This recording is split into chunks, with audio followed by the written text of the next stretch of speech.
Okay, so every time we do an FD round, a lot of people ask like, how does the competition work? How are they judged? All of that stuff. So a lot of times, like I'll explain it. I've had Kelsey explain it before, but I figured why not have one of the judges explain it. So this is Ryan Lawntang. Yeah, hi everybody. I met him in Canada. We bonded over having JZXs in Japan. He sold his. I can't tell them what happened to mine, but anyway, he sold his. But he's been to Ebisu a bunch of times, so he understands the grassroots side of things, I would say. We'd hope so. I feel like I think there's a misconception maybe about us that we Agreed. don't drift, we don't know what we're doing, we have no clue we don't know anything about drifting, but it's just not true. No, not at all. But it's hard to. I'm not going to run around and yell it out. Right, people, I drift. So. I have a car at Ebisu. Yeah. I mean, when I heard that, I was surprised. I was like, wow, okay, Right. so because Ebisu is like this whole different aspect of drifting, like from Formula Drift, It is, yeah. and the fact that you've done that and know that definitely gave me a different perception of your attitude towards drifting and how it could be, I guess. Right, the dedication that it takes to go to Ebisu, Right. to have a car there, All right, now we're here in my car, which I parked on the hill with Aaron's last night. to try to prep a car when you're there, All right, got the old coils out. the tire mounting, Everything. all of that. It's expensive. It Take all your money and dump it in a fire. It's over. All my money is You're gone. in Ebisu. takes a lot of time, Right. a lot of energy. There has to be passion there for it. I did it Exactly. for 3 years. That's the reason I sold my car, is I feel like You did it enough. I did it enough. I Yeah. was there driving by myself a lot of days. Right. I'm sure that's Yep. happened to you. Yep. It's fun, but after a little while it takes its toll, right? Yeah, and you can only drive the same stuff so many times and spend all that Yeah, money to go do it. especially by yourself. Right, The days yeah. that I was there, Dean Carney was there, Odie Bakshis, Osmo, Right. driving with Nian, Andy Gray, Robbie Nishida. When they're all there, it's amazing. And blast, right. The day you're there by yourself, you go, Yeah, you can only "Hey." do so much. Yeah, You're just it- like, all right, I'm bored. It gets old really quick. Yeah, so, I bet. Yeah, I did my thing. I had my fun. It was great. I'm going to go back, though. We Yeah. have an event there this year for FD Japan. Okay, and yeah. They always lend me a car when we're there, so Nice. it's fun. So you still get to experience it. Absolutely, yeah. That's awesome. Love it. So I will say I really enjoy what you guys have been doing with explaining the calls, because I obviously know most of the rules, but sometimes it's like, well, why did they make that call? Like in Long Beach, Dean and Alec. Out ferocious, but James Dean, whoa, buddy! Honadell, big contact with that touch and go. I'm like, okay, how is this gonna go? And you guys explain, well, they were both independent zeros, so we judged the second run. Woo! James Dean dragging bumper. Alec Honadell not getting out to that first outer zone, but he does on the second. And that's what gave the win. And I think that's helped a lot this year with the whole, that's a BS call, this is a BS call. I think, in my opinion, anyone who's saying that something's a BS call at this point is just biased themselves.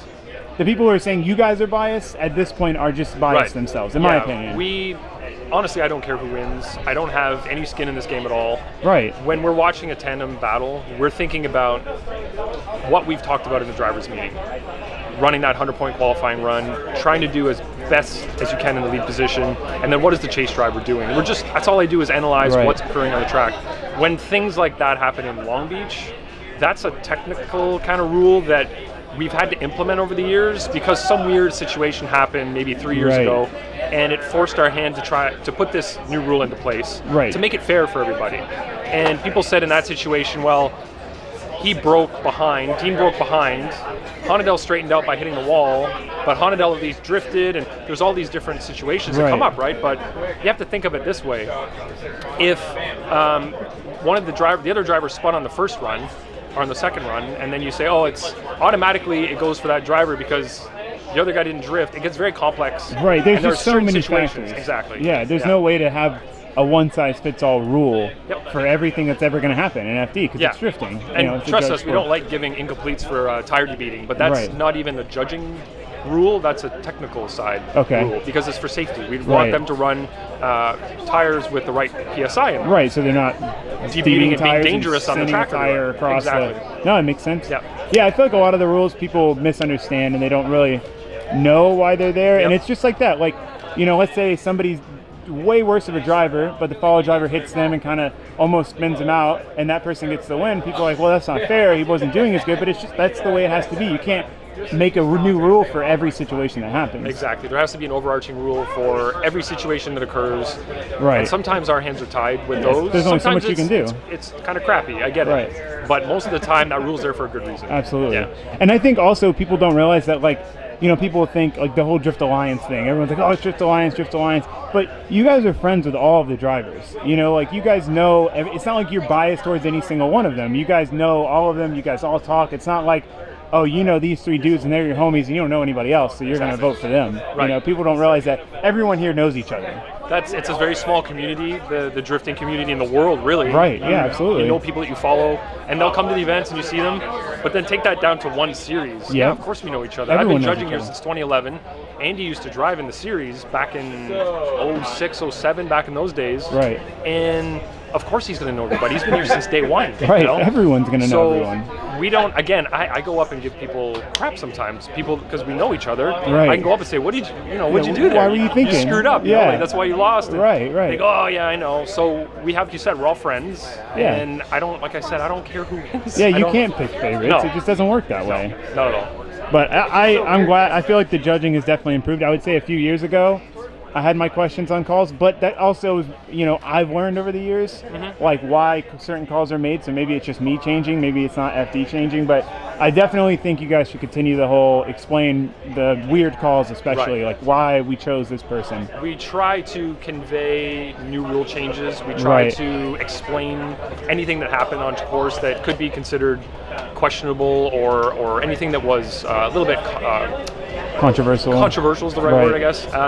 And sometimes the things that we think are going to be controversial, when we put our calls in, you know, we go, ooh, people are going to be upset about that one. Totally fine. Yeah. And then the ones that we think, Are well, straightforward. that's straightforward and totally chill. And then we get people coming up to us, why did that Well, happen? this is BS. It's very strange from our perspective, but it's on us to explain the rules better. We Right. need to do a good job of letting everybody know what's going on. Right, So keeping we're trying to do everyone a in the good job of that. We're trying to do a better job of doing that. I think you guys have done a great job. Like it's trying. really helped a lot. Hopefully it's helping. Yeah, I think it is.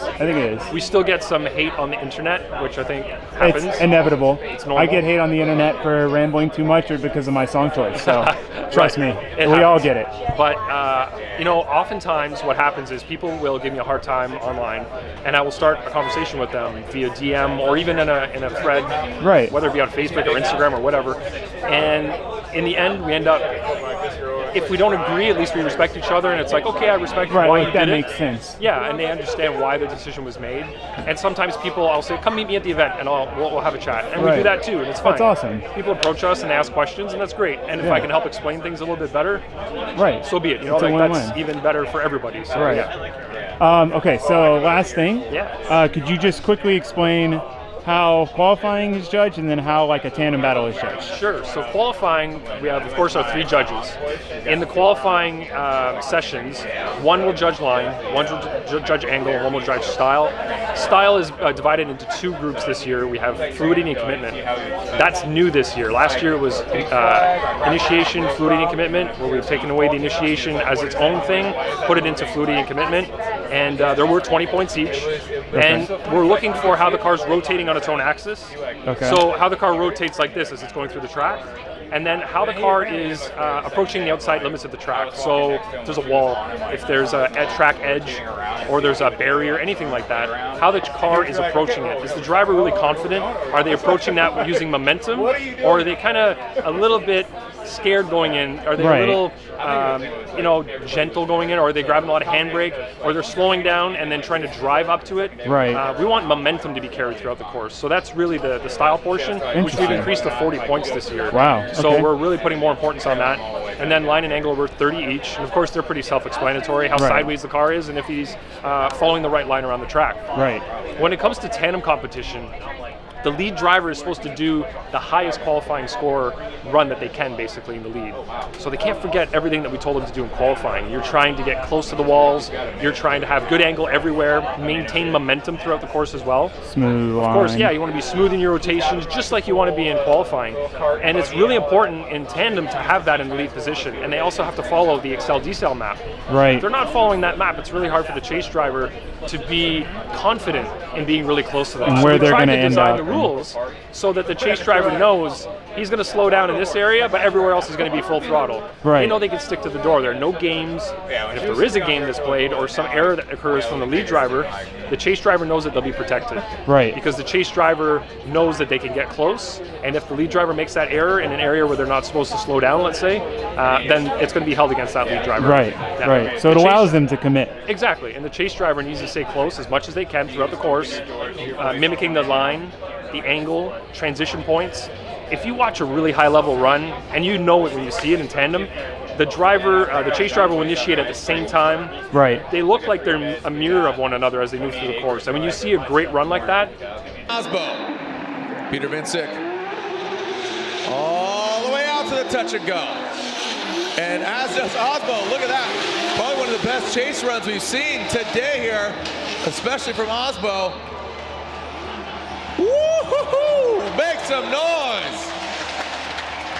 it just clicks. You know right away that Dean Carney did a run here. His chase run, top 32. Yes, that was phenomenal. By far the best chase run of top 32 that we've seen yet, and looked phenomenal. He initiated, he was right there, and that's what we're looking for. So, okay, quick question on my own.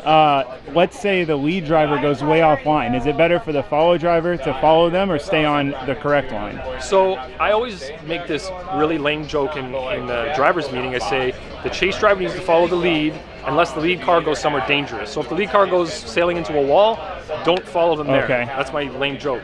And that's truly what we want them to do. The lead driver sets the pace, the lead driver sets the tone throughout the course, and the chase driver should be following them even if they do go offline. Right, even if they're shallow or... The thing is, we also allow passing. Right. So it can only happen at an inside clip. So if the lead driver goes way offline on an inside clip, the chase driver can then stay on the required line and pass them. So it's any inside clip or certain inside clip? Inside clip. Any inside clip. Good to know. I didn't know that part. But the passing can occur on an outside zone. If the outside zone isn't filled by the lead driver, let's say he's way low, let's say on a bank like here in Florida, it doesn't mean the chase driver can pass him behind him. Right. That's not the point. Right. In that case, the chase driver should maintain proximity, try to match what the lead driver's doing. Right. Knowing that the lead driver's already at fault for being way offline already. Okay. Yeah. The chase driver, we're just going to see if they're able to stay close. If they make mistakes trying to stay, that's not such a big deal because the lead driver's already making the mistake. Gotcha. So we put a lot of responsibility on that lead driver to do what they're supposed to do every single time in the lead. So we do put a lot of responsibility. We have high expectations for all of these drivers. Right. We expect perfection every time. Right, exactly. And then we judge who did the best of achieving that perfect run. Right. Wow. Well, that was really awesome. A lot of stuff I didn't know. I'm sure a lot of stuff you guys didn't know. If you have any questions, leave them below, and I'll try to answer them with what I know. Thank you again, Ryan. My pleasure. Let me know if you have any other questions. Yeah, absolutely. Thanks. All right. All right, that was really cool. Like I said, I want you guys that watch, see all these FD events that I go to understand what's going on, and even people like me. I've been around this for a long time. I know most of the rules, but there's a lot of stuff I don't know. So it was really cool to be able to talk to Ryan. He's one of the 3 judges, and have him kind of explain everything. So I hope that answers some of your questions. That's gonna be it for this video. Thank you guys for watching. Thanks for subscribing. Goodbye.